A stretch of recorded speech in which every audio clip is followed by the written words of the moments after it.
All right, Sean, for our main topic, we're going to talk about some Halloween movies. We're going to talk about Halloween. After we talked about Halloween last year and we talked about Halloween the year before, now we get to talk about Halloween and its two sequels, Halloween Kills and Halloween Ends. To recap for people, we are both big fans of the original John Carpenter Halloween, but I'm the freak who has watched every single goddamn one of these. Sean, Yes. You had not watched every single goddamn one of these, but slowly but surely I am getting you there. Last year, we watched the Rob Zombie remake and its amazing sequel, Halloween 2. Yep. But now we are watching, these are the David Gordon Green films from 2018 and then 2021 and 2022, Halloween Kills and Halloween Ends.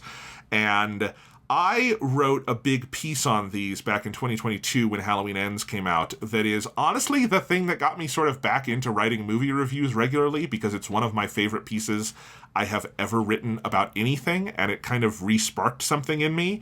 So I obviously find these films interesting and thought they would be worth talking about, but you are fresh to them, so you want to give me your 50,000-foot view?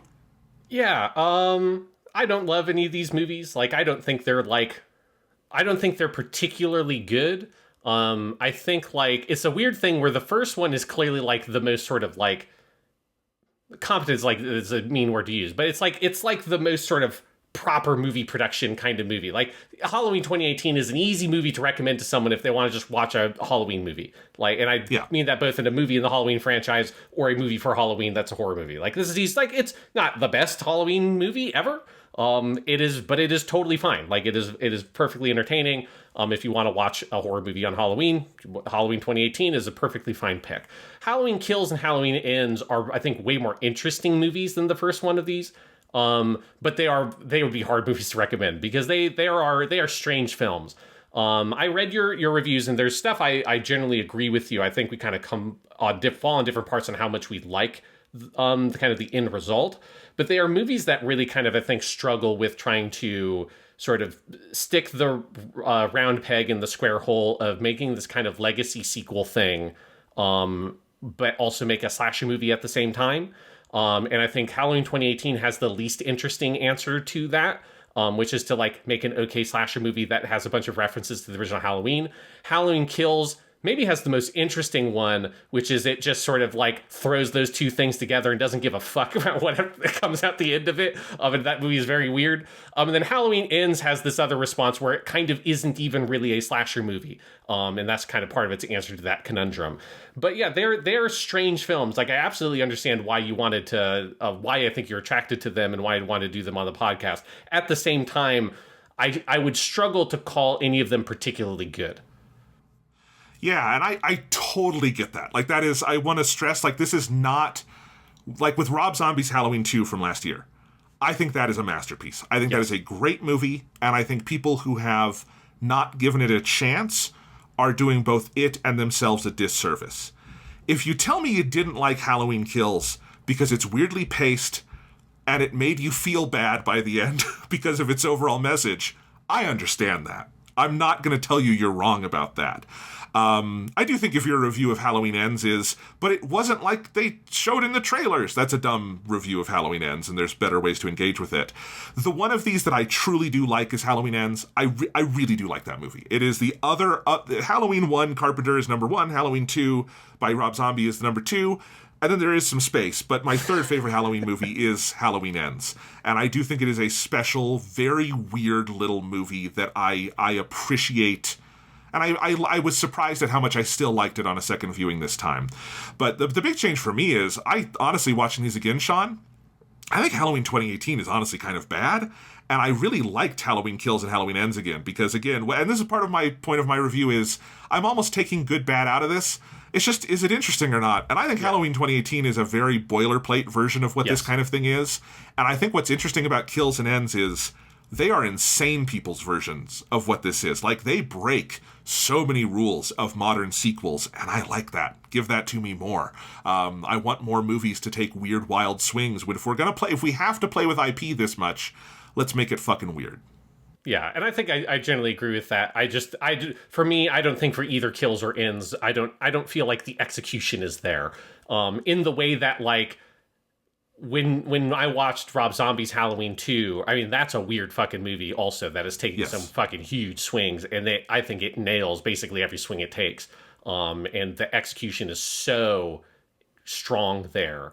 And I think I probably would have liked these movies if I had not seen Rob Zombie's Halloween 2 and I knew there's a way to do this and to make it great. Because I think one thing for me coming to these movies, and this might be part of why I have a more negative reaction to them, is like I just don't have any interest in the Halloween sequels. Like I don't have really any interest in the like sequels to slasher movies thing. It's like just not. I like the original ones when they're good, like the original Nightmare on Elm Street or the original Halloween. I don't like the original ones when they're absolute dog shit, like the original Friday on the 13th, which is a terrible movie, and I don't understand how that became a franchise because it's just absolute shit. It's terrible. And none of its sequels that I've seen any of are good either. But I like particularly just don't have interest in let's just do the same formula again, worse and worse and worse and worse and worse, and just sort of scrape the absolute bottom of the barrel. I don't particularly get interested in like the weird lore of the slasher movies and all that kind of stuff. Like I have nothing against people that enjoy that stuff, and I don't even know if you enjoyed it or not, Jonathan, but have forced themselves for some reason to watch all of it. I have nothing sort of against that. It's just not for me. I have my things that I'm way into, like my giant monster movies that I will watch whatever you put in front of me, and I don't give a shit. It could be terrible, and I'll still fucking watch that thing. But slasher movies are not that. I just appreciate the really good ones, like the original Halloween, which is almost certainly the best. And so I think that probably colors my reaction is I just don't have any interest in let's mine the Michael Myers thing. Let's bring back the stuff from Halloween. Let's play around with that. Let's make other slasher movies using the Halloween shit. Like that doesn't do anything for me. The thing I like about Rob Zombie's Halloween 2 is that it's just a great movie that is telling a very different story, and it knows how to tell that story at such a high level that whether or not it had the Halloween stuff in it or not, it would be one of the best movies I've ever seen about trauma. And I just don't think any of these movies are anywhere near that kind of level. Yeah. No, and I totally get it. And it is, your thing is like, you've seen all the monster movies and slowly but surely you're seeing all the Ultraman episodes, right? Hell and yeah. I'm over here, I've watched every Halloween movie. I've watched every Saw movie. I've got my Nightmare on Elm Street DVD collection here that I can work through this month so I can see all of these and see how weird those get.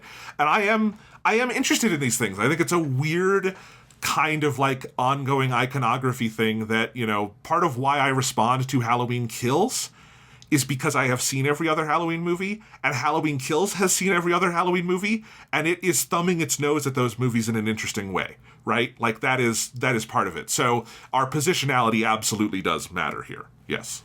Yes. All right. So yeah, I guess that's my general thoughts here.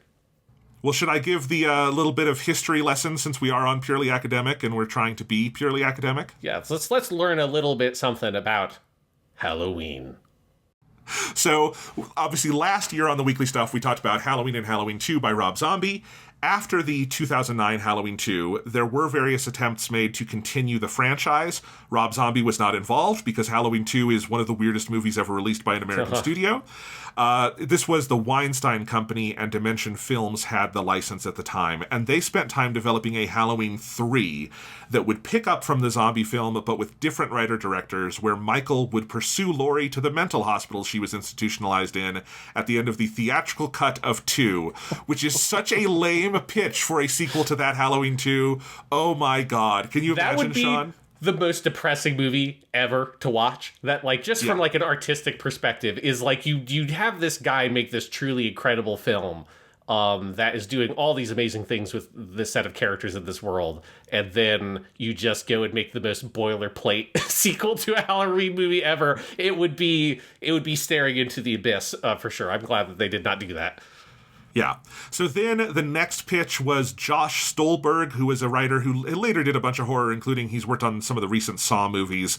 He worked in 2013 on revising a script from 2004 called Halloween Asylum, which was the intended sequel to Halloween Resurrection, which is the one where Busta Rhymes defeats Michael Myers at the end. And in that film, Michael would break free from death row to go on a killing spree.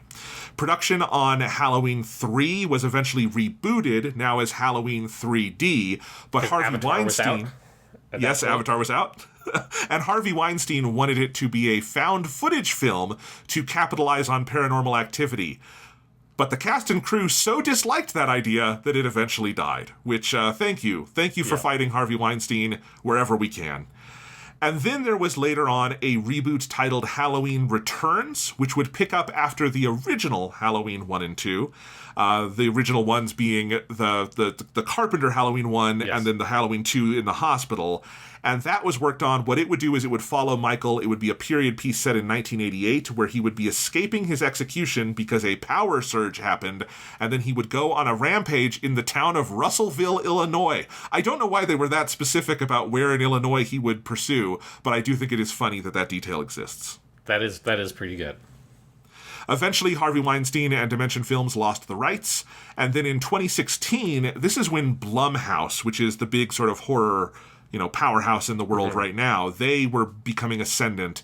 And so they pick up the rights from... Halloween is owned by Malik Akkad, who is the son of... Mustafa Akkad, I think is the name of the guy who produced the original Halloween. And so it's owned by that family, but it is licensed out to different companies. So Blumhouse picked up the rights in a deal with Miramax and Universal, and they started work on a new film. Interestingly, the first director they started to work with was Mike Flanagan, who went on to do his run of really successful Netflix horror shows like The Haunting of Hill House, films like Dr. Sleep. He was briefly attached to this. But eventually, the team that wound up making it is the writing, directing, producing team of David Gordon Green and Danny McBride. Danny McBride being the comedy actor who people would know from all sorts. I mean, he was in all the Judd Apatow movies. He's got his own set of movies he's made with Jody Hill and TV shows like Vice Principals and Eastbound and Down and The Righteous Gemstones. David Gordon Green, I'll talk about in a second. He has a weird career. But they made a pitch that everybody liked, and they were hired. And then John Carpenter was brought in to executive produce, and he would eventually co-score the finished films along with his son, Cody Carpenter. I want to say something about David Gordon Green, which is that he has one of the single most bizarre careers in the fucking history of Hollywood. He was initially an indie drama director. His 2000 film debut, George Washington, which is not about the president, it's about like kids in urban America, is in the Criterion Collection, and it's like recently in the Criterion Collection. He took a very hard turn in 2008 with Pineapple Express, the Seth Rogen stoner comedy, and he started making a run of these stoner comedies, including the infamous Your Highness with Danny McBride starring and writing, which I have seen. It's a weird movie. He did a variety of comedies and dramas and indie films from this point in the years that followed. Really hard to pin down, and now he has made this full pivot to horror with these 3 Halloween movies, and he also did a reboot of The Exorcist last year.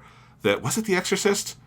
Yes, it was The Exorcist. The Omen was this year. People liked the Omen reboot. The Exorcist reboot was widely reviled and was a flop, unlike these Halloween movies, which did quite well.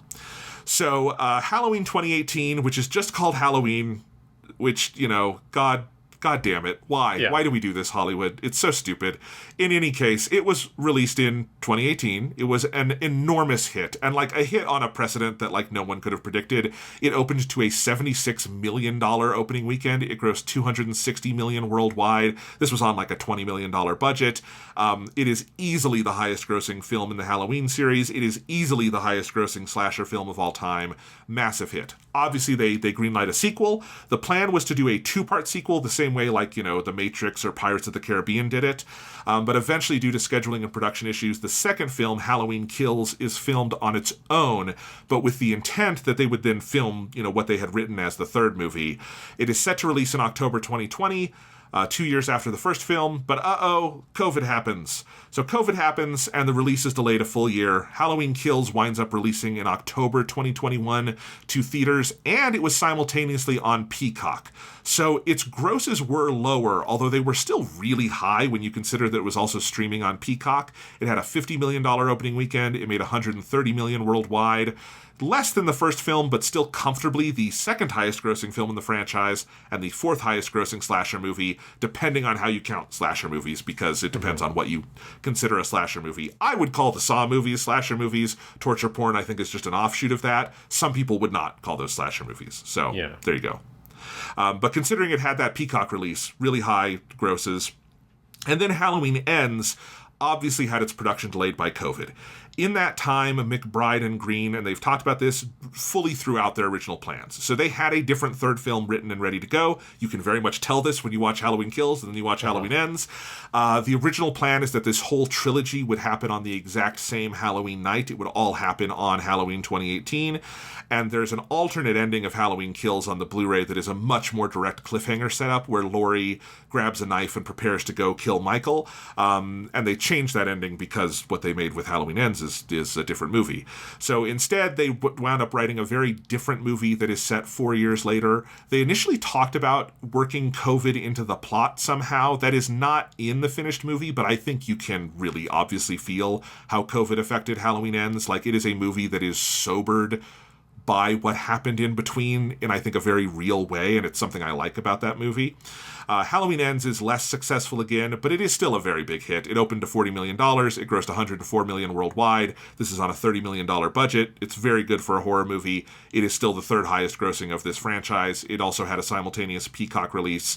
So I've seen it written some places that Halloween Ends was a flop, and that's just not true, especially when you take the budget into account. These movies were all hits, and they were all very big hits for the kind of genre they exist in. Yeah, I mean, I remember, obviously didn't see these movies at the time, but I remember there being buzz around them, particularly the first one. It's your kind of horror movie thing of, you make a solid, even maybe a less than solid horror movie, but you market it well enough and fucking people will go see them, and you can make these things for super cheap. You're not making a $300 million movie where every character is CGI and they're wearing capes and all that kind of shit. So, I'd maybe watch that Halloween movie too. Halloween has to fight, I don't know, Spider-Man or some shit, or Michael Myers has to fight him. That'd be great. But anyway, the other thing to say about these is that they create yet another branching path in the complicated Halloween continuity. In my notes here, inspired by playing Tsukihime recently, I realized you can basically make a visual novel-style branching paths for the Halloween movies with all the different routes, because they all start from the same point. They all start from Halloween 1978, but they branch in very different paths. And in this case, what I am calling the industrial shredder route of Halloween, you have the Halloween 1978, and then nothing from the other movies happens, and then Halloween 2018 is a direct sequel. So you have the weird scenario of a movie called Halloween having a sequel also called Halloween. And we bring back Jamie Lee Curtis. In Halloween Kills, they bring back a lot of the other side characters from the original, all of which die. And then Halloween ends that continuity. But yeah, Halloween has, from my count, 7 separate continuities, depending on how you break it down. And for a series that only has 13 films, that's pretty impressive. That is very impressive. This is like making Nintendo's weird Legend of Zelda thing where it's like, oh, well, and this one is when he died in Ocarina of Time. Like, that's got nothing on this shit. Absolutely. All right. But there you go. Those are the 3 movies. That's the history behind them. Let's start with Halloween 2018. And, this one, it's very basic. I think, particularly even just like 5-6 years later with how many legacy sequels we've had, it is what you would expect a direct sequel to Halloween 1978 to be. It is Jamie Lee Curtis comes back, and she is great. She's great in all 3 of these. Yes. She's awesome. She's always awesome. It's one of the reasons why you can do this with Halloween, unlike a lot of other slasher franchises, is because there are good actors in other slasher movies, but I don't think any of the final girls are actors on the caliber of Jamie Lee Curtis. Like, they lucked the fuck out with her, and so you can bring her back and really make a meal out of it, and I think she's pretty extraordinary in all 3 of these. She's awesome. But you have this movie, and it is 40 years later. Michael has been in prison. Well, he's been in a mental asylum for all this time, and then some very evil podcasters provoke him, and he breaks out, and he goes on a spree again, and Laurie has gone full Sarah Connor, and she's prepared, and they have a big fight at the end. And he seems like he's going to burn to death, but we then later learn he doesn't. Sean, what do we want to say? It does not even seem like he's going to burn to death. Okay. Like, this is one of my issues with this movie is, like, I think this movie can't sort of figure out, either it can't figure this out or it's just not good at executing on this idea. But it feels like you kind of have 2 paths that it sort of generally suggests. One is for Laurie that she has taken the Sarah Connor route of where she is, her trauma has turned her into a consummate badass. She's the only person who knows the truth and what's really going on here, and she's the only one who can deal with it. And so she spent 40 years preparing for Michael's return, and she's got her bunker and her guns and all that, and it's like, and I'm gonna fuck his shit up when the time comes. There's that version, but then there's also the, like, she wants to be Sarah Connor from Terminator 2, who's become the consummate badass from her trauma, but in actuality, her trauma has just destroyed her life, and that if in the event of Michael returning, it's all going to fall down like a house of cards. And I think I think that latter would have been a more interesting interpretation. And they kind of end up in the spot where it feels like the ultimate result is supposed to be, no, she is this consummate badass, and her daughter is too, because they have cool one-liners when they fuck up Michael at the end of the movie. At the same time, her whole actual plan and what she does to deal with Michael is hilariously ineffectual. And in a way that, or characters in horror movies being bad at dealing with shit or doing something dumb and getting themselves killed or hurt is obviously going to always happen, but it's usually contextualized as the characters are dumbasses because they're kids and they're high and they're horny as shit, and they're going to end up doing something dumb and get themselves killed. A part of my problem with this movie is you have all this buildup to Michael getting to Laurie's big crazy house, and the first thing that happens is she puts her back against the door with her head conveniently between two windows that Michael just walks up to, punches through the windows, and starts strangling her. And at that moment, you're like, well, she has no idea what she's doing. And then I can't figure out if the point is to be that she has no idea what she's doing, or she's actually an incredible badass who has played 4D chess to trap Michael in the basement. But then her final winning move, her checkmate, is to set the house on fire and leave, which is maybe the least effective way I've ever seen someone try to kill Michael. Because I'm like, if I'm lucky, I feel like I could survive that. It's it wouldn't be, you could, the wood's going to be weakened that's holding the cage thing there. You could just sort of knock that shit out and run out of the house and leave. I don't know. It didn't seem that surefire death trap or whatever to me.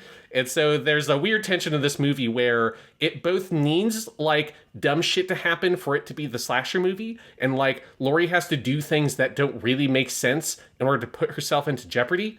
But at the same time, it doesn't feel like the story they're telling is Laurie is not actually effectively equipped to deal with Michael. It kind of feels like the end result is that she was effectively equipped to deal with Michael, because the movie presents it as if that is what happened, regardless of the fact that obviously a sequel happened where Michael survives. The movie in and of itself doesn't tell you or say that the idea of locking him in the basement and setting the house on fire is a bad idea. It presents that as if brilliant, wonderful, yes, this isn't a cage, it's a trap, regardless of the fact that cages are parts of traps, and it's whatever. But it's not a cage, it's a trap, and we're going to set the house on fire and leave. And we've won the day and finally defeated Michael Myers. And it's the only interesting flaw this movie has to me is that it just can't feel to me like it can figure that shit out. No, I agree. And I think it like a lot of legacy sequels, it is stuck between wanting to do something new with the characters, like having what would it look like for Laurie to be 40 years older, be a grandmother, but also, be a kind of alcoholic wreck, and there are scenes that are really good with that. I think particularly whenever she's interacting with Allison, the Andy Matichak character, who I think is a really good actress in all three of these movies, I think they have a really interesting relationship. I think their sort of grandmother-granddaughter relationship with Karen in the middle, there's good stuff there triangulating between them, and I want to see more of that. But it also has to be a Halloween movie. It has to be Michael gets to the suburban street and starts killing people. And it does some of that well. There's the big long take that was famous with this movie where you have Michael going through multiple houses and you keep seeing him in the windows and stuff. And it's well done.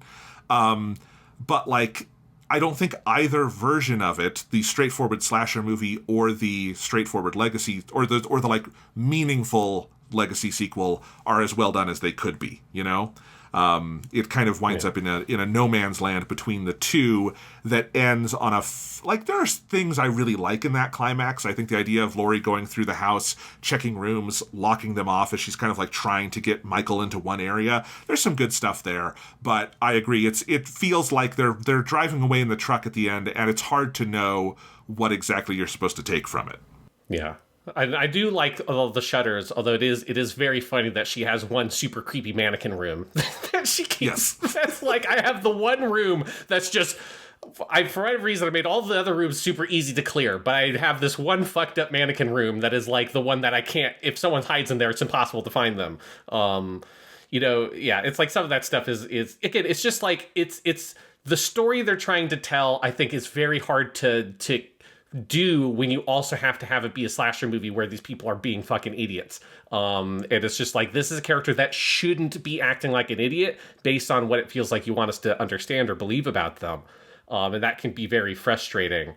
It also does a thing in the climax that I think these movies, I feel like, over rely on in different places. And I just don't think do very well typically, partially because they do it too much, which is echoing things from the original Halloween movie, which just gets exhausting. And so the climax of this movie, it's just like it feels like they set a challenge for themselves of how many times can we replicate a scenario from the original Halloween, but with the roles reversed, to the point where they do some of them twice. Like, they twice do the scene where she has the closet that with like the blinds or whatever, that's the same kind of closet she hid in the original Halloween that Michael goes in like a stalking outside of, and she thinks that maybe Michael is in there. It's like, doing it once, fine. Like, it's whatever, it's a role reversal, it works fine. They do it 2 times. It's like, you can't do that. Like, because as soon as you do that 2 times, it starts to make all the other references even more noxious, because it makes it feel like the movie's not doing it because it has a really strong thing to say with the role reversal. It's doing it because it's just trying to mine the nostalgia of that original movie. And there are some things where I have my nostalgia being mined. I don't mind or doesn't bother me so much. For whatever reason, this one, and again, I think it's just because I don't have any affection for the horror movie sequel stuff with slasher films, it feels a bit noxious to me. Like, I don't like the incessant references to the original Halloween, which is such a better movie than this one, that whenever they show a single frame from the original Halloween, I'm just, oh my God, that movie is so much more interesting in how it looks and how it's shot and how it's acted and written and lit and edited and everything. The music is maybe the only thing that's almost as good as the new one, because John Carpenter worked on that part of the new one as well. But it's like, the original movie's so good. It's so good. That whenever they make those references, I'm like, you're going too far. You're stepping over the line here, movie. You gotta back off a little bit. Yeah, I agree with that. I think you're always playing with fire when you are making a sequel to a Stone Cold masterpiece, and you're like, let's just imitate the Stone Cold masterpiece. Maybe don't. Rob Zombie made 2 Halloween movies, and the worst parts of either of them is in Halloween 2007 when he's imitating John Carpenter, because Rob Zombie is a great filmmaker, but he is not John Carpenter, and there's no shame in that. But that is why Halloween 2 is better, because at no point is it trying to ape John Carpenter, even a little bit, which is great. So, yeah, that's an issue. You did mention just now the music. The music in all 3 of these fucking rocks. It's so good. It's John Carpenter, Cody Carpenter, and Daniel Davies composing the scores together. And, who knows who did what, but I do think in all 3 movies the music is really, really good. It does something a lot of legacy sequels, I think, are really incapable of doing, which is using themes and motifs from the old movies, but in a way that feels very new and different. Like, each of these has a different presentation of the Halloween theme over the opening credits that is really striking. They do introduce new meaningful pieces of music and motifs, particularly Halloween Ends has some really good kind of lower key emotional music in it. And when it gets intense, like, it uses the kind of mechanical synth instrumentation in really exciting and intense ways. And I think all 3 of these scores are just fucking killer, and it's one thing these movies do have a leg up on pretty much any of the other Halloween sequels, is that music. Yeah, absolutely. You can feel that it's partially because obviously, like, John Carpenter's involved. Like, he's not going to just mine himself for nostalgia. I mean, that's just not one. I don't think anyone really wants to do that all that much. He's certainly not him, if you know anything about him or seen him in interviews. And so he's pushing the Halloween soundtrack and, like, evolving it in different ways, and that's, like, very well appreciated. That's definitely one of the highlights of these movies for sure. There's one part you mentioned of this first movie that I wanted to also back up and highlight, because it's a thing that, like, I have a problem with. That is more a problem with the first movie. I think it gets a little bit better than the other ones, but I'm not in love with how they do Michael Myers in these movies. I think they go a bit too far with, like, him just being this mindless killer that just kills every random person he seems to run across. And again, I think it gets a little bit better with that stuff. And obviously he's used it a very different way in the third one of these films. But in this first one, there's just a sense of, like, it comes from the long take, that he just goes into random people's houses and just kills every single person. And it's like, obviously, in some of the Halloween sequels, he's a little bit more like that. But when I think of Michael Myers from the original Halloween, he's not just a mindless killer. He's clearly got like some very specific objective in mind. And he's like killing people that are on the periphery of that objective, which is Laurie. But the thing that how we observe him and how we see him is him voyeuristically stalking Laurie and then starting to slowly toy with and kill the people in her direct periphery until eventually he goes after her. And he's making a haunted house for her. He puts it all together, and he's like making an art installation almost, which you get a little bit more of in Halloween Kills. But in this first one, it's much more like in Halloween 4 or something, where he kills everything. Yeah, and and I don't need him to be exactly like Michael Myers in the original Halloween, whatever. I want the killer to be something that is interesting and is more than just a mask. I want it to suggest the thing behind the mask. And the problem is a lot of what these movies do is in order to suggest the thing behind the mask, they will have him just do the thing he did in the original Halloween where he'll lift someone up with their neck and stab them and stick them to the wall, which he does in multiple of these films, and then do the head turn as he looks at them. And I'm like, I saw the original Halloween. I know this is a thing he did. I know this is a very iconic moment of Michael that is very effective in that original film to suggest some sort of weird inner psychology that you can only sort of briefly touch before it leaves your grasp, because he's such an elusive figure in that film to try to wrap your head around. And I think the only way it can do that often is to just vaguely suggest things from the original film with which to sort of, understand the character or to kind of engage with the character, it becomes a big problem. And so then, I just had that moment watching the original movie, or not the original movie, the first of these three movies, where they do that big long take and he's just going through random people's houses and just murdering them brutally and violently. And at a certain point I was just like, why is this even what is the point of this sequence in this movie? And as soon as that thought popped in my head, I'm like, oh, they haven't cut yet, have they?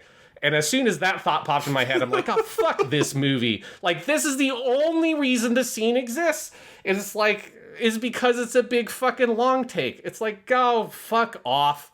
And at that point, I started to kind of turn against the movie a little bit more because it just felt so stupid because it just served no purpose other than for them to show off that they could do a big long take where he kills a bunch of people that we have never even seen before. It's gratuitous in a way that is just dumb. And I'm not into that. Yeah, I don't really have this problem. I've also watched all the Halloween movies and I enjoy Michael doing his thing. And I think there's a certain it's Michael getting a spring back in his step. He's getting the dust off his shoulders and getting back into this. I like the little beat. You go into the long take with, he first picks up a hammer and kills two people, and then he puts the hammer down and picks up a knife, and he's like upgrading his weapon through the shot. And look, this is the same part of my lizard brain that enjoys my favorite Halloween kill is in Halloween 4, when he is pretending to be the person sitting in the rocking chair when someone comes in, and they come in and then he turns around and they're like, Michael! And he takes the shotgun and instead of shooting them, he impales them to the wall with the, shotgun. I enjoy this kind of stuff. I will say I don't think the kills in 2018 are particularly creative. I think they're more creative than the movie Halloween Kills, and a little bit in Ends. In this first one, they're pretty boilerplate murders from Michael. One thing I do want to say about Michael, though, is I think the actor who plays him in these three, which is James Jude Courtney, I think is really good at the physicality of Michael. I think as a physical figure in these movies, he's really good, and I love the costume of Michael in all three of these. I think the burned mask in Halloween Kills is the best version of the Michael Myers mask. It looks so good. There are so many shots where I think one thing David Gordon Green is very good at is deploying the iconography of Michael Myers. Like, my favorite part of that long take is just the part where you have the woman leaning into the window to check her makeup, and then she leaves, and then Michael comes down and we only see him through the reflection. There's stuff like that he's very good at. In Halloween Kills, when you get the unveiling of Michael with his burned mask, when the firefighters are battling him and it's all with the rain and the fire everywhere, there's stuff like that just again, if you just kind of like him as the movie monster, I think it's very good at deploying that basic iconography. And then I like the mask in Halloween Ends as well, which is even more fucked up and gnarly, and he lives in the sewers now like the Phantom of the Opera. It's fucking great. Yeah, I definitely appreciate, I think, the physicality of the performer. I think it's just how he is deployed narratively that I find fairly uninteresting. Yeah. Especially, again, I also think a big problem with these movies for me is that I have seen Rob Zombie's Halloween 2, and his Halloween 1, which also, like, that movie it's far more flawed than his Halloween 2, but it does do a really good job at giving you a different idea of Michael Myers, because obviously that's the whole idea of his first Halloween movie. But I think that just stuff sort of, it shows you that you can do something with Michael Myers that's a little bit different, and it can work really well. And here it just kind of feels, particularly in this first one, it feels pretty paint by numbers, as a lot of this movie does. I agree, and I think Michael is a more interesting figure when they are using him on a much more symbolic wavelength than the second and third ones, and actually making that the text of the movie. So not much more to say. One other thing I wanted to mention, I fucking love the podcasters in this. And by that I mean I think it's stupid, but it's kind of funny. The way that you have the two podcasters, and I don't think that's a bad idea inherently. True crime is a huge thing. Would there be a podcast about Laurie Strode and Michael Myers if this was real? 100%. There would be 10 podcasts. There would be someone would be getting a fucking Nobel Prize for it. It's everywhere. There'd be a whole Netflix fucking show. There would be a Netflix show that's like a documentary, and then at the same time, there'd be a Netflix show that is like a dramatization of it. Yes, there would be the Ryan Murphy show where Evan Peters plays Michael Myers. They would 100% make that. But anyway, the thing I find funny is that I don't think the people who made this movie have ever heard a podcast or seen someone make a podcast, because I have actually made a podcast like this. It wasn't true crime, but a interview-driven documentary series. And I can tell you the one thing you definitely don't do is go around the world with your handheld Rode mic and just do the copy that connects the interviews while you're out there live in the field. It's so weird. That's the stuff where first you would go get all your interviews, and then you would write a script and record the copy in the studio. But they have the podcasters like walking up to the Judith Myers tombstone and be like, the tombstone is surrounded by greenery, and it's so fucking dumb. Honestly, it's kind of funny how dumb it is, but it is so off the mark. I think it's hilarious. Yeah, or I do love the fucking scene where they go to Laurie's house and like they like pay her money and like ad hoc for this interview out of nowhere. And obviously, they're kind of trying to build that this woman is like completely impossible to get into touch with. But there's still something about that scene and like how they go about that interview that's like, well, like the first thing they start asking about is like her daughter and granddaughter who she can't see and all this kind of shit. Like, man, I don't know what you were expecting. Like, you could be someone who's not Laurie Strode, who has had, like, has, like, intense PTSD and all this kind of stuff. But if that's what you're leading with, is like, so when was the last time you were able to see your estranged daughter? If that's your leading question, like, I don't know what you're expecting to happen. Oh, no, they suck. I do love, it's one of my favorite Laurie moments in any of these, is she gets the money, kicks them out, and then gives it to her granddaughter, and it's just like, here, have some money. I think that's a very good characterization moment for Laurie in this, and I think that is funny. It's just the podcaster stuff is hilarious. I do like the scene at the truck stop where where Michael kills both of them. I think it's a good scene. I like him just dumping all the fucking teeth over the top of the bathroom. That feels more like a Michael Myers kind of thing, because he fucks with people. He doesn't just go around killing people in the original movie, and Rob Zombie does this too. He's a weird like sadist who likes to like make weird violent art around them, and so there's that scene I think is a little closer to the mark. Yeah, and it also, like, and I think the thing is that, like, that scene is kind of delivers the point. I think it's one of the things that makes the big long take thing gratuitous, is that, like, we've already had the scene of him killing sort of semi-random people, like, not totally random in the plot, because we've seen them before, and he has seen them before. So it feels like there's a reason for him to murder these people that's relevant, and then... And we have, we get your kills earlier in the movie. There's really no need for him to just go walking through random people's houses and murdering them. Like it's like a fucking, big action scene in one of the seasons of fucking Daredevil on Netflix. Like, it's just so silly to do it that way. Yeah. So, all right. Then anything else to say about this one before we jump to Halloween Kills? No, I think we discussed as much as Halloween 2018, I think, warrants.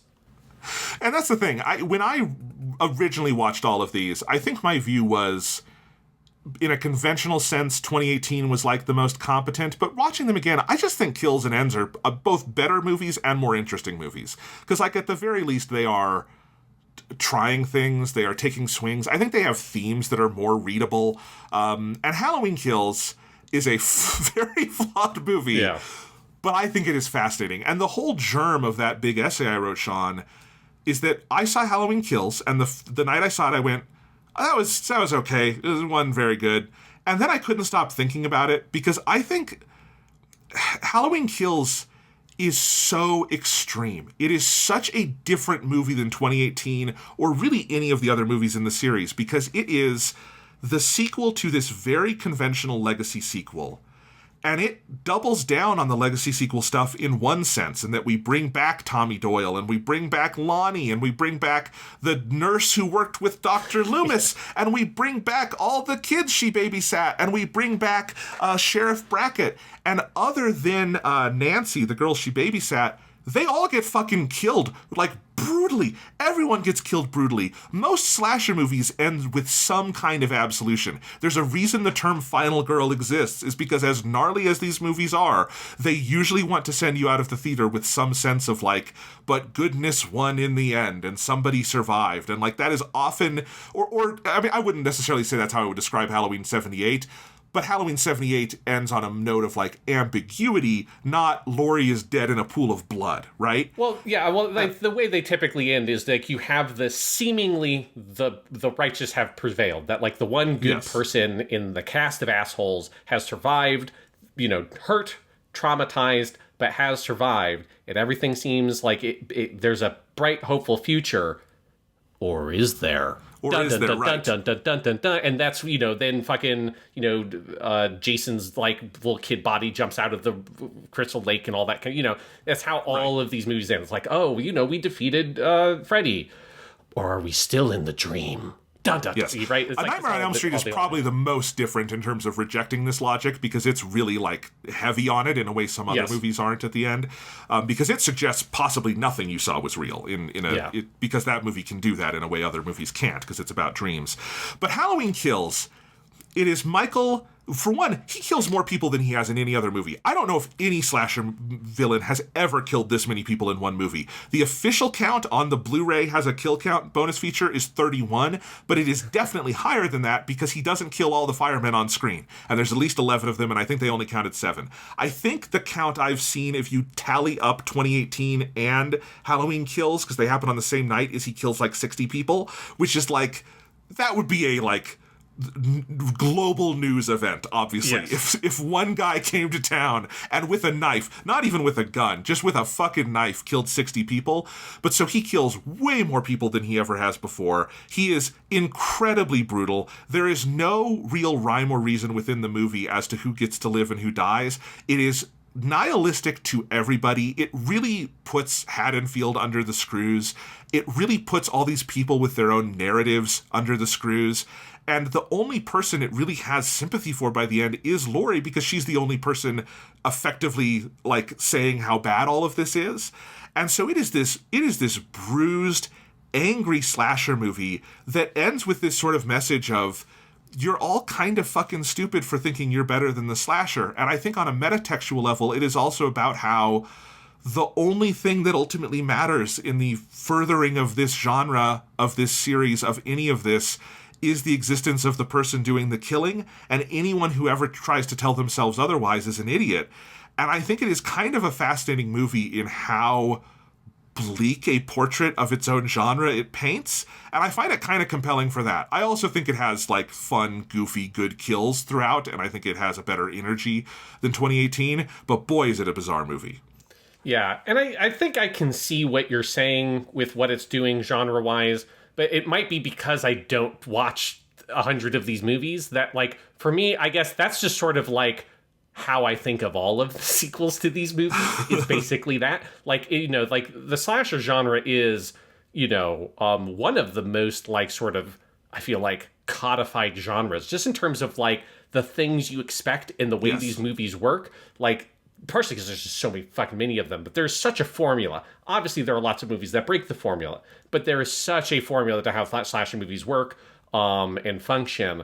And in some ways, Halloween Kills is weirder than those movies. I mean, particularly in terms of, like, I think you can feel that it started life as a part one movie. That's like what the ending 100%. feels like. Is this as a part one ending, which kind of feels like is the reason why it has such a bleak ending, is because it's supposed to have a movie that gives you the other side of it. And in some ways it does, but Halloween Ends is like not a sequel to Halloween Kills. I don't know. I almost don't even consider it as a sequel to this film. It's so different in how it starts and everything, and what that movie's doing. And so it just almost like feels like the movie is just kind of doing its slasher movie thing, and then it just sort of stops at the end. I don't know. Like he kills maybe more people than you would normally expect. It does have this whole kind of thread to the film of like the mob justice of the town, and I think there's just a lot of like confused writing around like what like the evil and where does the evil come from, and to understand the evil, and are we the evil, and is the evil like I think part of my problem with these movies is, but you get to Halloween Kills and Halloween Ends, kind of everybody talks like Loomis from the original movie. Kind of everybody enters this mode where they like wax poetic about the nature of evil. And the only person I think that can pull it off is Jamie Lee Curtis. And so when you have all these other people kind of doing that, it just sort of like, there's a theatricalness to the dialogue you get in Halloween Kills and Halloween Ends at different points that is tonally very strange to me. And I think there's a lot of like strange kind of tonal elements that get mashed together in specifically with Halloween Kills here, of having this really, it is very bleak, right? It is very nihilistic, particularly when you get to the very end, and that stuff feels very kind of deadly serious when it does it. At the same time, you do have absolutely ridiculous cartoon kills, like him kicking the door and the lady shooting herself in the head, which is just, I laughed out loud when it happened because it was so good. It's so silly. Funny. You've got, you have this like very theatrical, overly serious dialogue that is so kind of cheesy that you can't tell am I supposed to be laughing at how sort of ridiculous some of this is, like the granddaughter putting the knife next to Lori when she's in the hospital bed, and she says something like, "I'll leave this for you for when you shall need it." And it's like she's like fucking Master Chief going into the fucking sleep pod, "Wake me when you need me." There's something about the way like it's fucking Excalibur. But then you also have the scene where like the mob of people fucking hound the mentally ill patient dude, and he jumps out the window and kills himself, which is treated incredibly seriously. And I think there's just a lot of tonal whiplash in this movie where I can't quite figure out, like, what world are we living in here? Are we living in heightened, like, theatrical world where evil exists and we must tackle evil, but in tackling evil, do we become the evil we fight? Are we in that world? Are we in cartoon antics with, like, gore, like Mortal Kombat fatality world? Are we in serious social critique about mob justice world? Like, which world are we in? Because it feels like none of these really are sympathetic with each other. The sense that they don't really, in my experience, I didn't feel they built on each other. It just kind of felt like I was traveling to different sections of the movie and getting a taste of this kind of thing. And then the movie would move to another section, and it felt like you kind of had to forget about that thing you just saw in order to consume the thing currently in front of you. That's not wrong at all. But why don't I give you, like, my, and the listeners, my best reading of the movie that I can give. Okay. Because I think what you're describing, I think that's all there. I also think it is important to remember that David Gordon Green and Danny McBride are comedians in a lot of their other work. And I think this movie is, especially on a second viewing for me, having sat with it for several years, I think this movie is way more satirical than I think I even gave it credit for the first time. And I think it is somewhat clumsy in that satire at points. But, like, there are so many beats to it that play as jokes to me, and I don't just mean there are obvious jokes, like the fact that you have the gay couple living in Michael's house who call each other Big John and Little John, that is all comedy. That is all explicitly comedy. Although the way their whole arc ends is not comedic, and there's a lot of tonal whiplash that I think in some cases is intentional. But I think, like, the movie is, if you're saying, like, what world is it in? I think the idea the movie is putting forth, and I think the thing I find interesting in it is Michael is this fucking blank slate. And I think everyone in this movie is trying to tell their own version of the story of what Michael is and where they play into it. And I think there's a little bit of that in 2018 as well. 2018 is interested in the ways that Michael Myers can be narrativized by others in ways that are completely outside of the reality of The Thing. And I think that also, not The Thing, the movie John Carpenter made, but the thing that is Michael the Shape, right? And I think that is definitely in conversation with the long history of sequels this movie has had and all of the imitators it has spawned. But, you know, like the first movie, Halloween 2018, opens with the podcasters holding up this mask to Michael and begging him to talk, begging him to say something, and he never says anything to anyone in any of these movies because he's not the person who's going to affirm your narrative of him. And I think this movie makes it much more explicit, where it brings back all of these characters, either played by their original actors or played by new actors, but they're in the same parts. Like Anthony Michael Hall did not play Tommy Doyle in the original movie, although he's roughly the correct age to play Tommy here. So you have these characters, and you literally are introduced to Tommy and his whole gang of Halloween 1978 survivors, and you're introduced to them through him telling a story about what Michael was and what his place within it was. And Tommy is this figure who I think the movie has utter contempt for, and frames very like either satirically or just nihilistically, where he's this guy who thinks he can grab his bat, old Huckleberry, and he is destined to come up and fight this guy, and he is destined to beat him because this is the role in the world he plays, and all he needs is his bat, even though Michael just killed 11 fucking firefighters. And that is very much, I think, where this movie comes down to. And you have, like, this was a complaint at the time, is like, wow, even for a slasher movie, people act like idiots in Halloween Kills.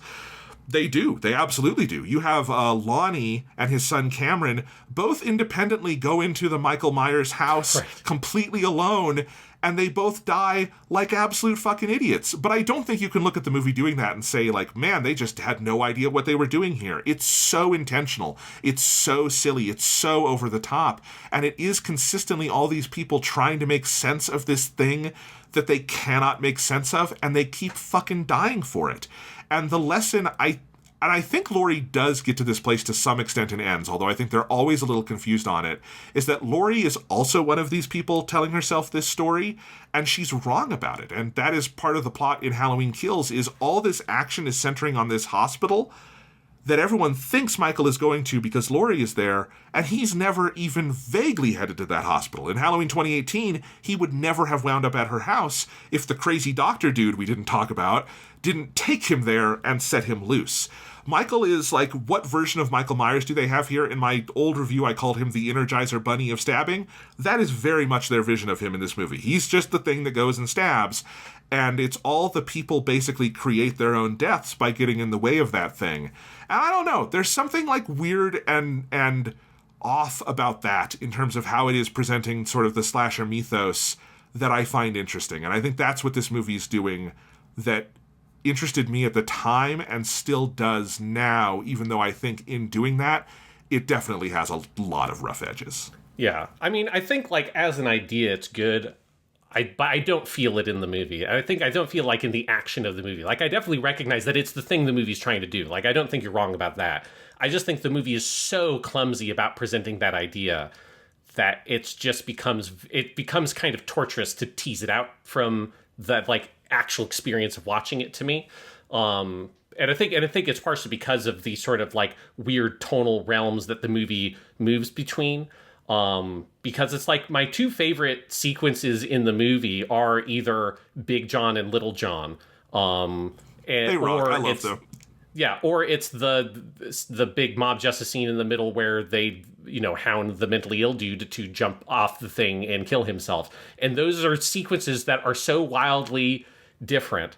But they are also the two sequences of the movie that feel like they have some kind of like directorial energy behind them. Like just so much of the movie to me is kind of the dull experience of watching stupid people argue about Michael Myers or Michael Myers just stabbing people. And I don't find like that action compelling.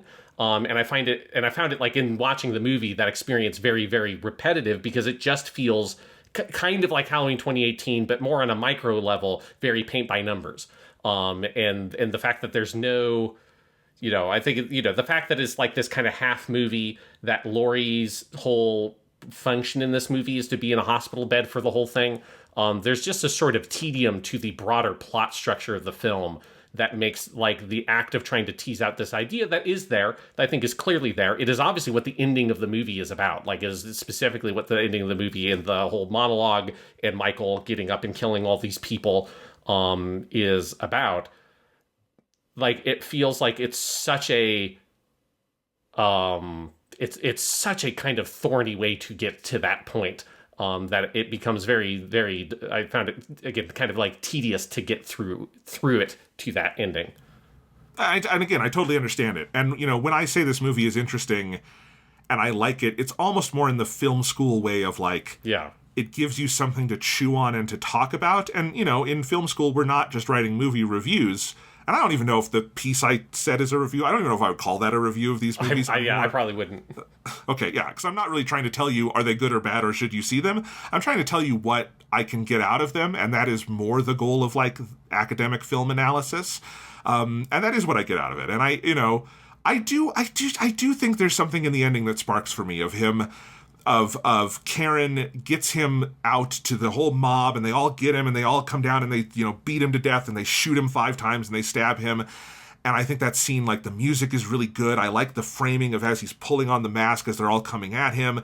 There's the iconography is used well. And then he just gets back up, and he kills all the legacy characters, and then he goes and kills Laurie's daughter, and then the movie ends. And it's like, there's something really stark about that to me that I find interesting. And I also find it interesting in conversation with the whole legacy sequel canon that we have, because it's really hard for me to imagine, like, the comparison I made was the new Ghostbusters movie, bringing back Bill Murray and Dan Aykroyd and having them fucking die like idiots. It's like not what these things are made for. I guess the legacy Star Wars characters, Luke, Han, and Leia, die in the Star Wars sequels, but it's not like this. They're all noble deaths that affirm that these people were of maximal importance in this universe.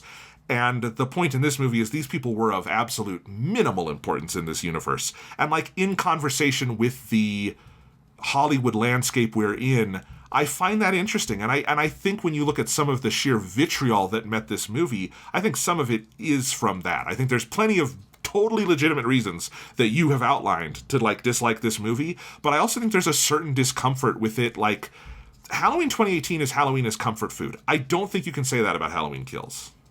Sure. I would say that in 2 ways. One, that it is a, like, confusingly paced and kind of dull movie Yes. for long stretches. And in the other sense, sure, it's like, it's not, I mean, at least it's not doing the thing that Halloween 2018, and in some places Halloween Ends does, of trying to just echo incessantly things from the original film. Because, yes, they bring back in name these different people who were in that original film, but they're not, like, trying to recreate iconic Tommy moments or whatever. But I think part of the thing that maybe makes, like, I see your reading. I think part of the thing that makes the reading for me not interesting in the experience of the movie is that those people aren't important in that movie either. They aren't Luke, Han, and Leia. They are an 8-year-old kid who's being babysat. Like, nobody in Halloween is important.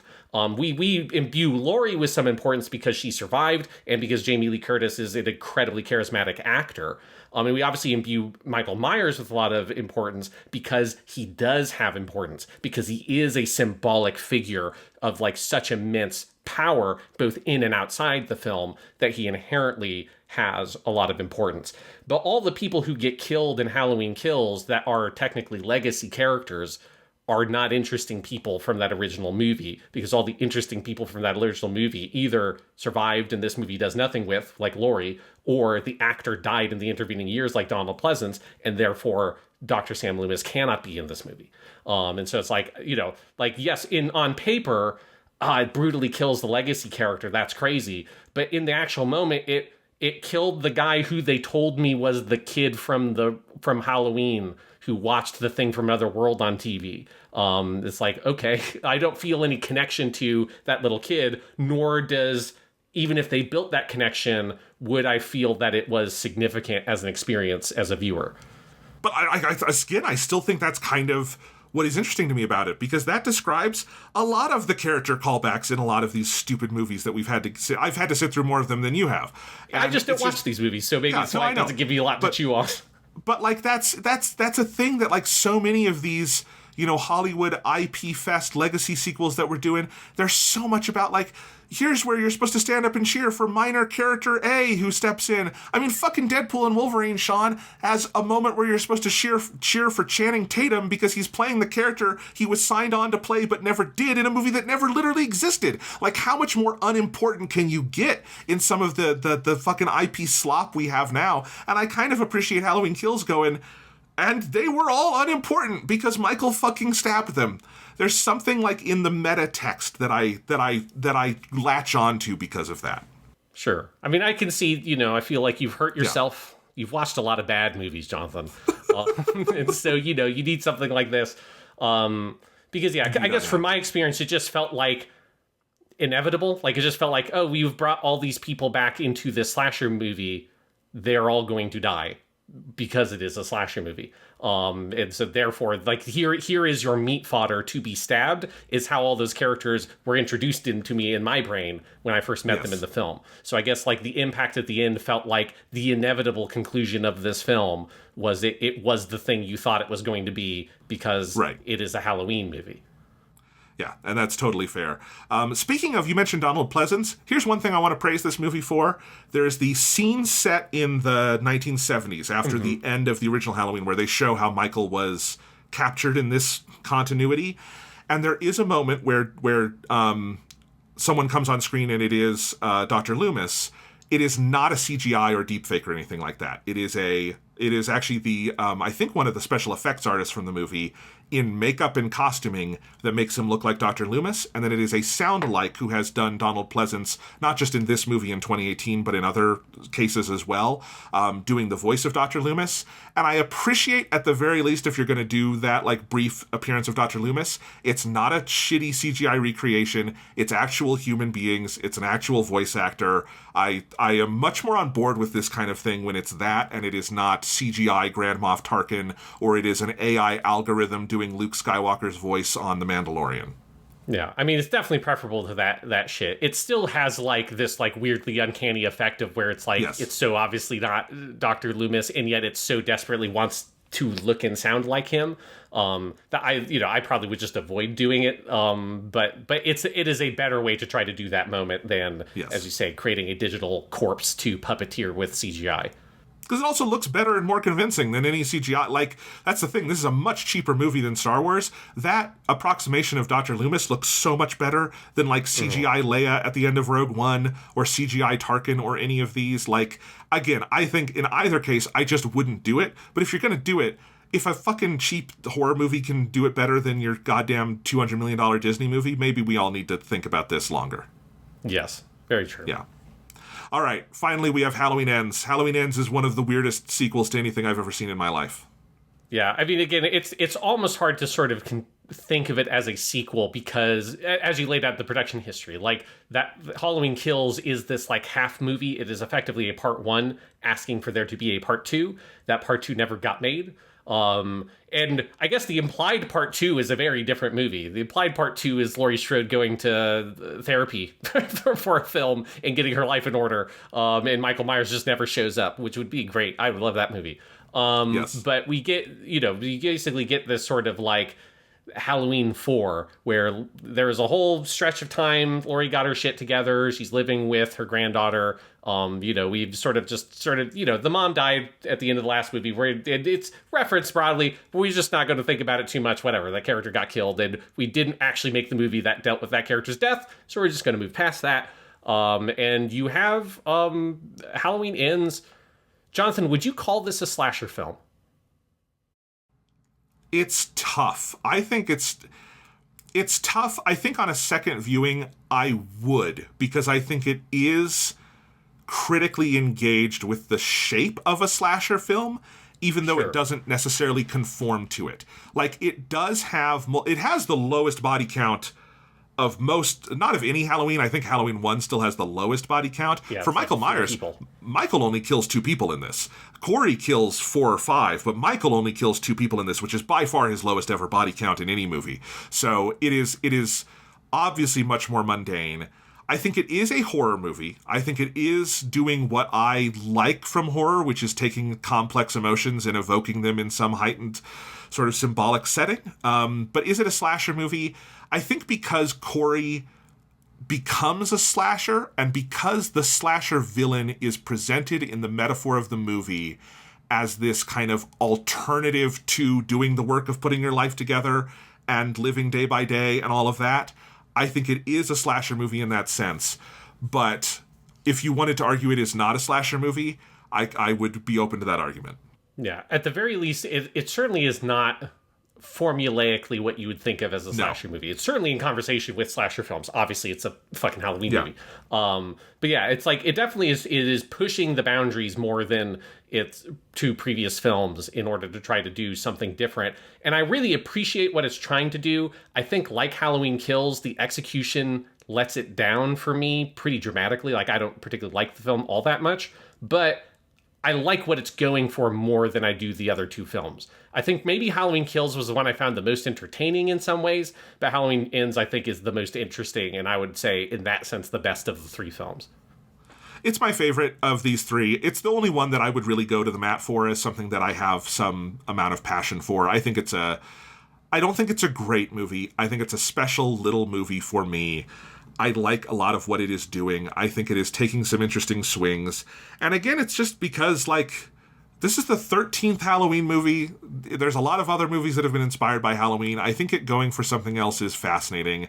I think it's interesting, for instance, that it uses the typeface and color in all of its titles of Halloween 3 Season of the Witch, is where it takes that from, which is the previous biggest swing Halloween ever took, right? Which is that Halloween 3 isn't a Halloween movie. It doesn't have Michael Myers or any of those characters. It was produced by John Carpenter, but not written or directed by him. It doesn't have the music, all of that kind of stuff, right? And so this is also a Halloween 3 that is a big, weird swing. It is like Michael Myers doesn't show up for 41 minutes. That is the time in the movie when you first see him. For the rest of it, it is much more akin, honestly, to David Gordon Green's earlier work. It is a small, character-driven kind of indie drama kind of thing that is about people who have arrived at similar places of trauma from very different vectors and are trying to figure out how they will live with it. It references Wong Kar-wai's Fallen Angels as much as it does John Carpenter's Halloween in different places. All the stuff with Corey on the motorbike with Allison is ripped right out of that movie, and its use of pop music. It's a weird fucking movie. Yeah. So I think for me, like, I like what the movie's going for generally with, like, you have Corey is effectively your protagonist, at least for most of the movie. I think, and when we get to it, I think for me, by far, my biggest issue with this film is I just really do not like the ending at all. I think, like, the ending sucks to this film, because I don't think the ending of this film is an ending to this film in some ways. But, like, so most of the movie, Corey is your protagonist, right? He's the character you were introduced to in the beginning. He is, he is your babysitter. And he is taking care of a little kid on Halloween night, and the little kid's a little piece of shit gets what's coming to him. He's brutally murdered by getting dropped down a giant, comically large staircase to his violent death, as all shitty little kids deserve. No, obviously that's not what, just be clear, that's not what I think. But, obviously it's an accident. Corey doesn't mean to do that. It throws Corey's life all higgledy-piggledy. Everybody hates his guts. He's a little fucking kid killer. Everybody hates his guts so much that he summons from the ether 80s movie bullies to go fucking make fun of this, like, 28-year-old man walking on a street, which is some of the most weird, like, this movie is weird in lots of ways. Maybe that's the weirdest shit in it in a kind of a low-key way. And then obviously then he intersects with Laurie's granddaughter, Allison, and they start a relationship and they kind of bond over their trauma. Like, on the page, all this stuff I think is really good. I think for me, the execution falls flat where other than one or two moments, I never really kind of buy Corey and Allison's relationship.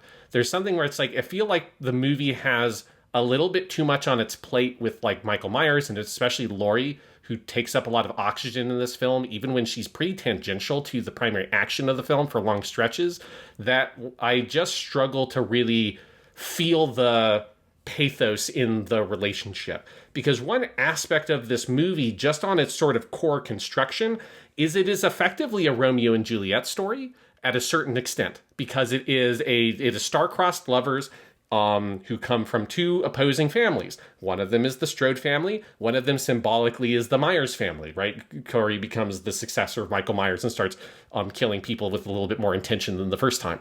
And I love that idea, but if you're going to do a Romeo and Juliet style, tragedy, like the most essential thing is like the pathos and of the pathos of those characters and that relationship.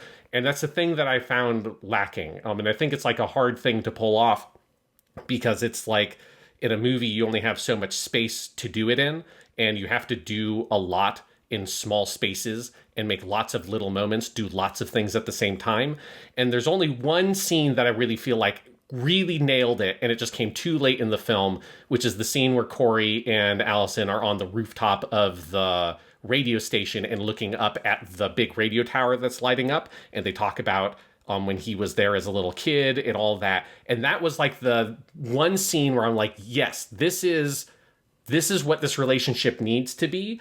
But at that point, Corey had gone so far past the point of no return, which I think a thing this movie struggles with, in the sense of it's trying to blend a slasher movie with a tragedy, and Corey ends up doing a point of no return so early in the plot that, like, I think that's one of the things that makes it hard, rather than that being at the climax, or like, your third act in a Romeo or in a Shakespeare play.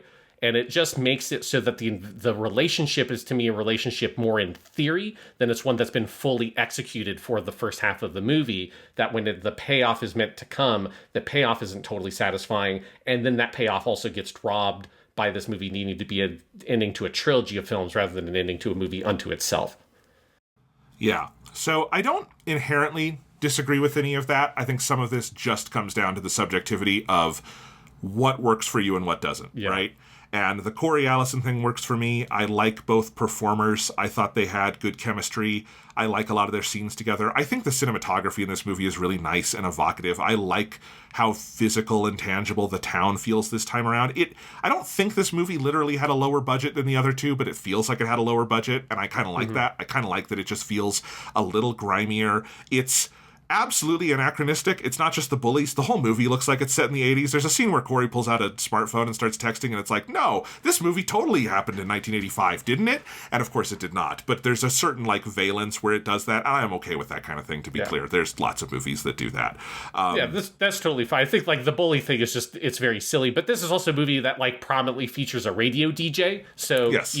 And not like an internet radio. No, we were dealing with podcasters in Halloween 2018. We have somehow, like 4 years later, ended up with radio DJs. I'm not sure what time hole we went through between movies. No, it is completely the bullies from the Karate Kid. Down to they do the same thing where the bullies in the Karate Kid throw like Daniel down the side of the hill, and he like almost breaks his arm. And in this one, they throw Corey off the fucking bridge, where he may or may not have died and been resurrected by Michael's magical powers. It's a whole thing, So there's a lot of that going on in this movie, and I think so. The atmosphere, the direction, the performances sell it for me, but these are sort of intangibles that either work for you or they don't, and so I don't think this is an argument we can have necessarily. It does or it doesn't. I'm interested to talk about the ending, because it is definitely the place where the movie hinges the most. It overall works for me, but I also think my way of it working for me is completely and utterly symbolically, and I think there's a level to which I totally understand there needs to be some more literal closure going on after all. So I do understand that. It's interesting. I hadn't thought of it in a Romeo and Juliet framing, and kind of the inheritor of the families. I think the way I phrased it in my piece I wrote on these was it's sort of about which partner Corey will commit to, who's romancing him. Either that is Allison or Michael, which is a slightly different version of that framing. But okay, we have to talk about it. Michael lives in the sewers now and has a magical mask. I love it. I am 100% pro. Michael lives in the sewers. He is surrounded by rats. The set looks like it's out of the Phantom of the Opera, but if it were dingier, I like that. I like that Michael is a sewer demon now. Yeah. There is like a weird thing with this, with all three of these movies. It's something we kind of like talked about a little bit with Halloween Kills, and then comes up here in Halloween Ends. And it's like, I think this movie has a very complicated relationship with like the story it wants to tell about Michael Myers and the way that it wants to use him symbolically. Like there's this weird sense of like the movie has the simultaneous desire, and this is very specifically Halloween Ends does this, to say that like to make part of the point that Michael Myers isn't evil incarnate. He is a guy. He is a man, right? He is a man who can be killed. And this movie shows us him being killed, very violently and very in a very exaggerated fashion, let's say, like very definitively killed. Much better way of killing Michael than locking him in a basement and setting the house on fire. Not the basement on fire, setting the house above the basement on fire. Just a very roundabout way to try to kill a person is all I'm saying. Here, it's much more definitive. And part of the thing feels like it's supposed to be that, like, at the end of the day, we all are projecting our ideas onto Michael Myers through on that Blake mask, right? That's part of the thing you're saying with Halloween Kills, and that we are projecting our ideas of what he is onto him, which are larger than life and this sort of epic figure. And in reality, like none of us can sort of reduce him into any one thing. But then this movie says it's like, is at the end of the day, he is a person. He is a boy. He is someone who killed people. He probably is like totally fucked up in similar ways to Corey is. He went down a dark path, as Laurie is incredibly fond of saying in Halloween Ends over and over and over again, about the dark paths that people follow. And he can be killed. At the same time, this movie uses him in maybe the most overtly metaphoric and symbolic way I've ever seen a movie use their villain, where he is literally the subterranean sewer creature that lives underneath the town, that is the hidden trauma that it is buried beneath the town, that is seemingly unkillable because, he has lived there for years after getting a massive beatdown in the previous movie, and that slowly, as he kills people and people get killed over the course of the film, and as Corey goes down his own dark path, Michael Myers is imbued seeming with some sort of like vitality that allows him to emerge again as a monster until Laurie can kill him. And so there is this weird tension of like, we want to use him as the film so symbolically in this like almost obnoxiously symbolic way, and how like incredibly obviously symbolically it's being used, and at the same time make the point of the story that he is not a symbol, he is a person. I think that's true, and I think those things can work together. I think there is something compelling going on here to me of that, and part of this is it's there's also what you're not saying, Sean, is there's something supernatural going on with it, right? Yes. Is that it is not as explicit as in Halloween 6, The Curse of Michael Myers, where there's the whole cult of Thorn, or it's the Curse of Thorn, and it's the cult of something else, and it is like Michael is immortal as long as he is killing the people of his own bloodline. It doesn't do any of that. It does very heavily imply that the mask is magic, and when he is wearing it and killing people, he gains their life force. It doesn't say that, but it is like, it's very heavily implied. And this is where the movie also just becomes unendingly symbolic, which is that the mask is literally that thing. As long as you are imbuing the mask with that thing, then it always has that power to keep coming back. It always has the power to keep scaring you. It always has the power to both kill and also to seduce. And it is the thing Corey is seduced by and wants and pushes on. And I will agree that there's absolutely some messiness in how you blend the symbolism of that with the reality of the world these people live in. But I think there's something about it, as on a second viewing, it did cohere for me, I will say. I think there's something about the Corey of it all. He gets killed. Michael puts it back on. It's clumsy, but the idea of Laurie then, because you also have this echo of, at the beginning of the movie, Corey accidentally kills someone and is framed as a killer, and at the end he engineers something like that and makes Laurie look like the killer to Allison.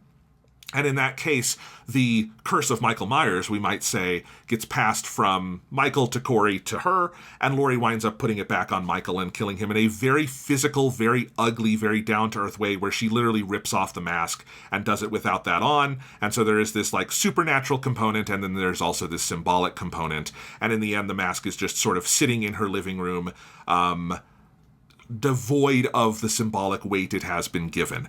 I have a professor and a mentor of mine who likes to talk about, when we see movies or we read works, the kind of like deep structure of what is underlying the ideas of a thing. And I do see the logic of the deep structure here. I am also completely open, though, to it becomes so imbued in metaphor at a certain point. If it doesn't work or you have an anti-reading of it, I completely understand that. Yeah. I think the problem is that there's just I think it takes a more deft hand than the film has to navigate that kind of dual reality. Or more than dual reality, really, that it's presenting. Yes. And like trying to sort of like process what is happening versus what is the movie's message in one dimension versus what is it metaphorically versus what is its message in another dimension metaphorically, right? Because there is like the metaphors you interpret through like the characters' actions in the story, more broadly speaking, that speak to the themes, whereas there is like the lived metaphor of the character of Michael Myers as presented to us objectively as the audience, the viewer, that feels like it is kind of on a different level. And I think the movie struggles to navigate how do you tie all that stuff together in a way that feels like it really prepares a sort of like, not necessarily a cohesive statement, not everything has to cohere in art, but something that presents a like truly evocative kind of tapestry of ideas for you to engage with. Like, I think it suggests that tapestry, but again, if you compare it to something like Rob Zombie's Halloween 2, that is a like weird fractious movie that's got a lot of ideas and is very complicated, I think, thematically, and has so much fucking going on as a film, that is not a movie that I think coheres in like a, like, you know, and here is the point. It is a one that you get to the end and you feel like I have this whole rich, broad, artistic and emotional experience I've been brought on that I can try to sort of like learn from or engage with in different ways. And here it just feels like it really struggles to get to that additional level that I think that it wants to get to based on its ambitions and the pieces that it has. It presents for itself as a film, I think, a very complicated task in front of it with all the things it's assembled and all the things it wants to try to do to execute on. And then at the end of the movie, the ultimate thing it does is it plays Don't Fear the Reaper over a very confused moment, right? And it's like, it's that moment at the end where it's just like, what was all of this building towards? Like, what was truly this sort of like the broader animating idea of everything feels like it sort of dissolves or crumbles slowly underneath the movie because the task it's laid out for itself is too much for it to have really handled.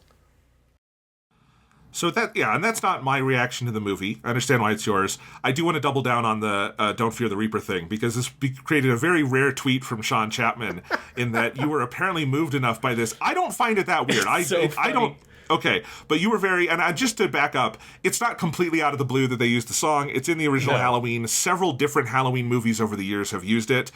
In this movie, it is actually playing earlier in the film as a, like, elevator music version of it when they are in the grocery store, and it is Laurie and the sheriff character, the Will Patton character.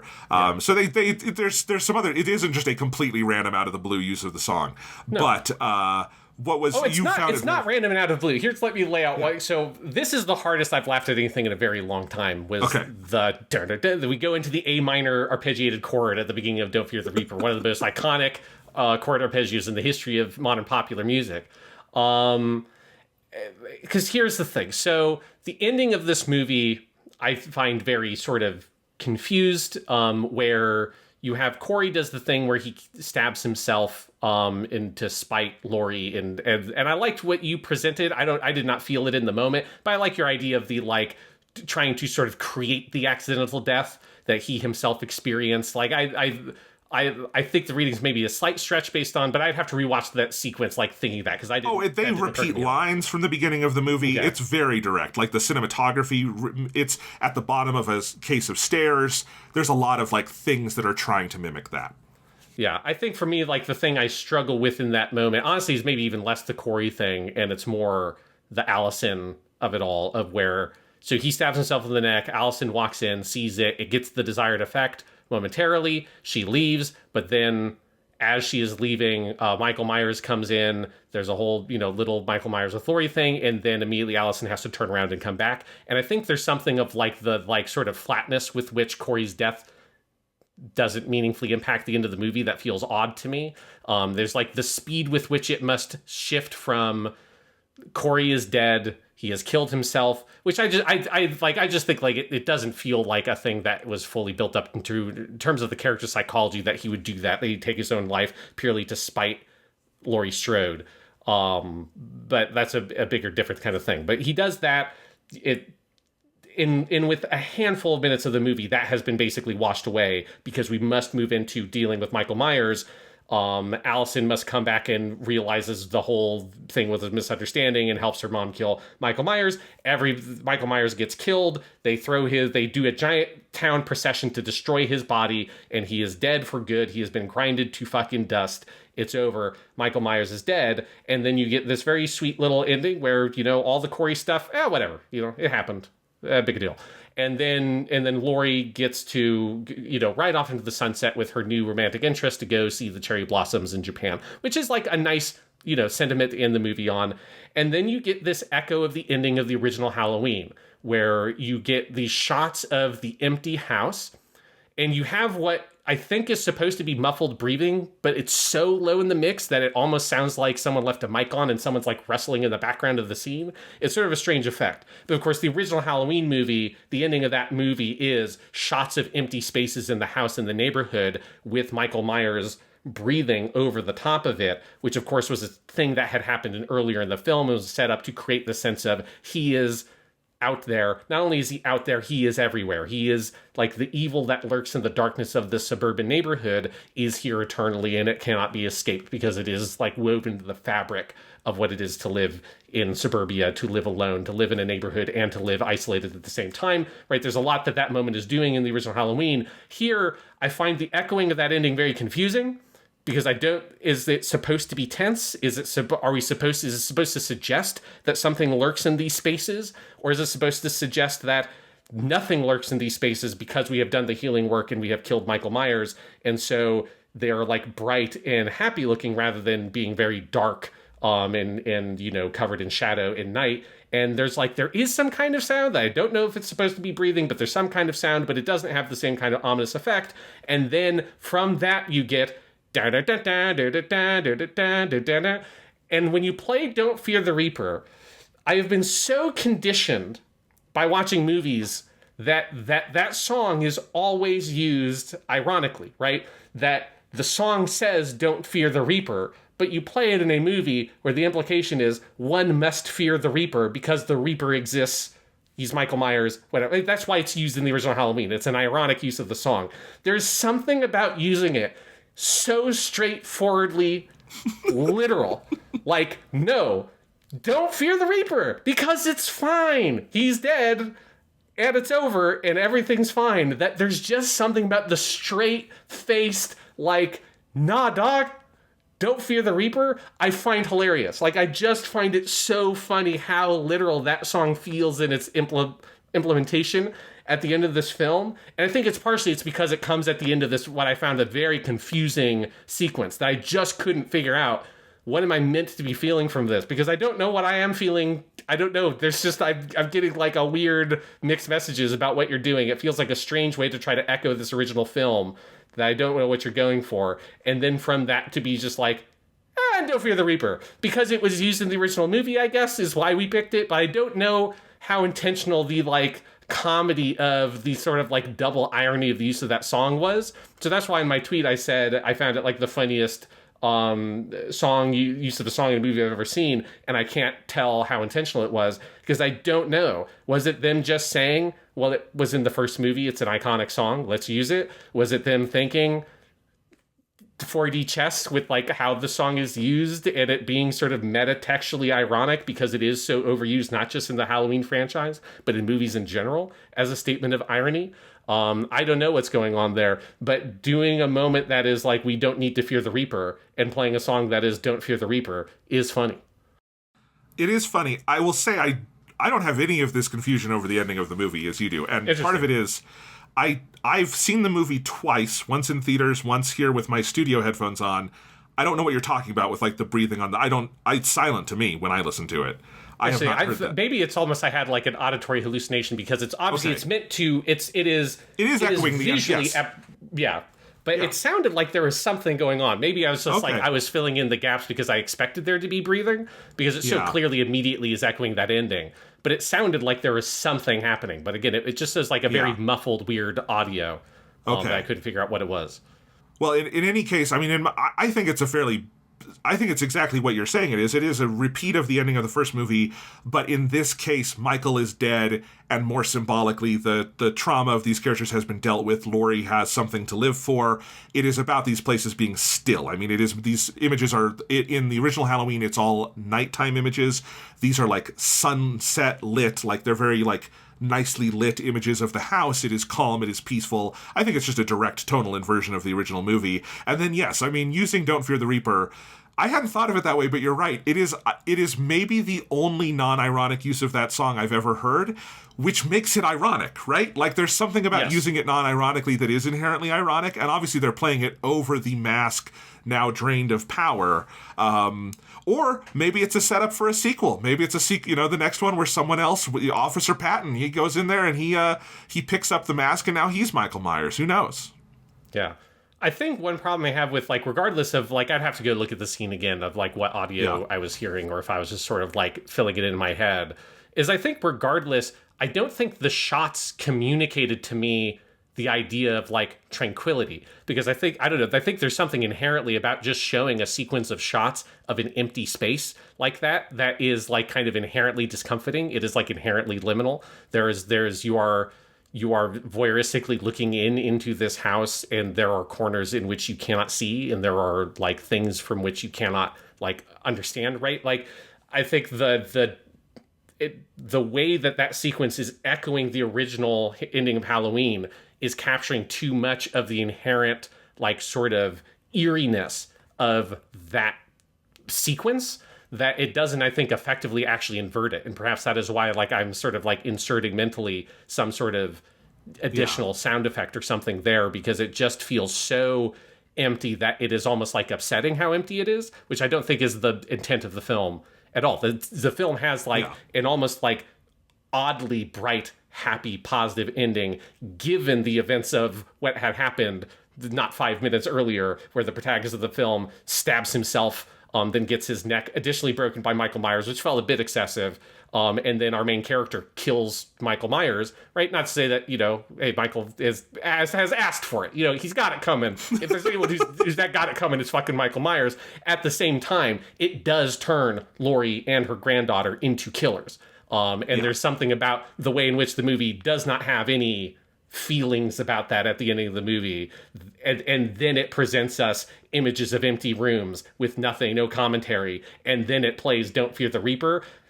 I'm just very confused about what the fuck the movie's trying to say at the end. Okay, I can understand it in the way you just laid it out. I understand what you're saying more, because yes, I understand that. It is definitely, the movie gets to a level of symbology that by the end, like, yes, it is not meaningfully grappling with the fact that even if it is Michael Myers and, like, nobody on earth would blame Laurie for doing this, she did take a life. She did lay an old man down, crush him with a refrigerator, slit his neck, and then slit his wrists to drain him of all his blood. I also do wonder how they got that out of the kitchen, because her kitchen looks really clean in the final sequence, and there should probably be more bloodstains there. Yes. Yeah, and it's like, yes, there's a lot of symbology going on. They have a funereal procession to drag Michael's body to the thing. I was really hoping that she would fucking drag his corpse behind her car, like fucking Achilles dragging Hector's corpse around the walls of Troy. Like, that's what I was hoping to just, like, go fucking old school on this shit. Obviously, there's a lot of symbology there, and yet at the same time, in those moments, the movie is telling us that this symbology really collapses down to this is just a man, right? So this is part of where it feels like there is a lack of deftness here, where it's like you're saying and doing things that feel contradictory in many ways, and I don't think, like, the movie is able to navigate those spaces in a way that I can kind of meaningfully uncouple what you're saying here about the dangers of over-symbolizing things, while at the same time you are over-symbolizing every fucking thing you're doing in this moment. Fair enough. But I do have to ask you, Sean, how much better would the Iliad be if at the end Achilles threw Hector's body into an industrial shredder? it'd be pretty. It would make King Priam sneaking into the camp of the Greeks to get on his knees and kiss the hand of Achilles and ask him to give him back his son's body because he deserves it. They need to do the funereal rites. They need to have the funeral games. And Achilles, this is the climax of the Iliad. The Iliad is the story of Achilles' rage, and his rage is finally subsided when he realizes that he has gone too far into desecrating the body of Hector, and he must return the body to Troy. It would be a very different ending if Homer had written, and then Achilles broke into a sweat, and he said, I'm sorry, man, there's not much of a body left. We brought our industrial crusher from Sparta here, and Menelaus is very impatient man, so we kind of chucked that thing in there. But hey, I'll get you a new son. It's fine. I'll get you something. There's some bones in there I can give you.